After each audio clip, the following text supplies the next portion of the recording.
Good afternoon and happy Thursday, everyone. It is Scott Wohlers with River Place Capital. It is Thursday, July the 15th, and just wanted to take a couple of minutes to talk about what we saw in markets last week, where we see markets moving from here as we enter into earnings, and what we expect this earnings season. Wanted to also talk about the inflation numbers and information that we've received most recently here as the CPI index information for the month of June has come in.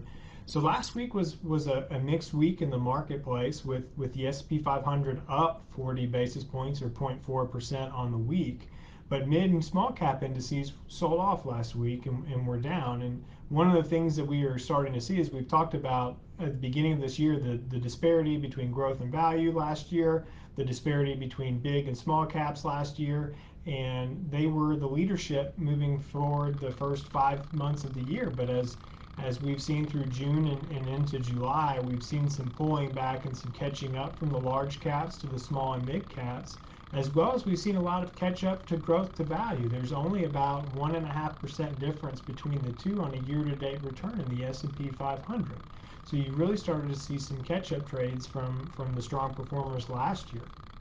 And one of the things that is very interesting as we head into this earnings season is last quarter of last year was when companies guided down the most with their earnings and were putting money into reserve as the pandemic was hitting its head or hitting strong, and companies were putting money in reserves, laying off employees, and didn't know what the outlook or the expectation was going to be. So we fast forward to this year, and the expectation in the marketplace is for earnings to be up 60% to up to 80% for some companies from where they were last year. And as we're starting to see these companies report, one of the things that we're realizing is investors already have this priced into the stock prices of a lot of these companies.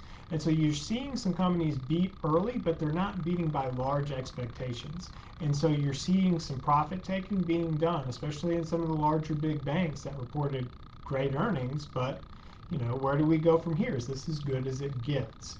And so you're seeing some profit taking on some companies that are reporting. We'll continue to monitor as we go through earnings season what it looks like, and as companies report, what those guidance and expectations look like.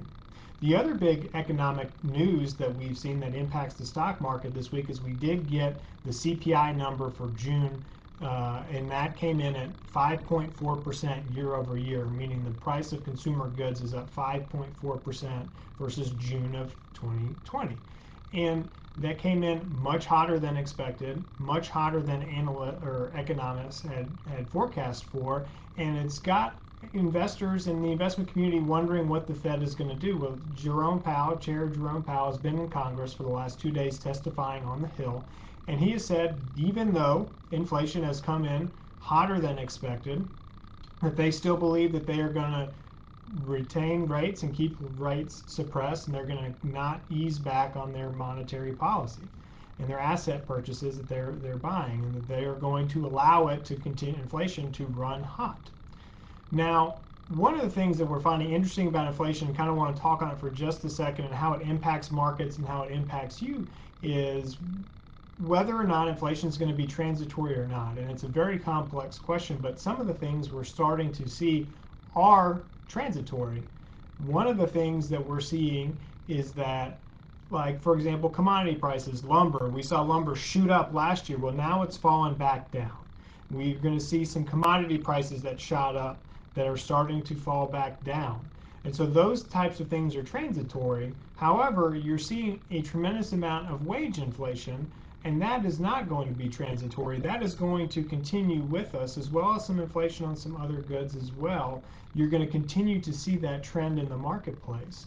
So that leads us to, what do you do as an investor? And this is one of the times as an investor where it's really important that you are a stock picker and really looking at individual equity names versus following actual indices, because what you're seeing is one day one index is up, the other two are down. Today you're going to see the Dow positive and the NASDAQ and the S&P 500 down, and you're seeing this constant rotation between these indices.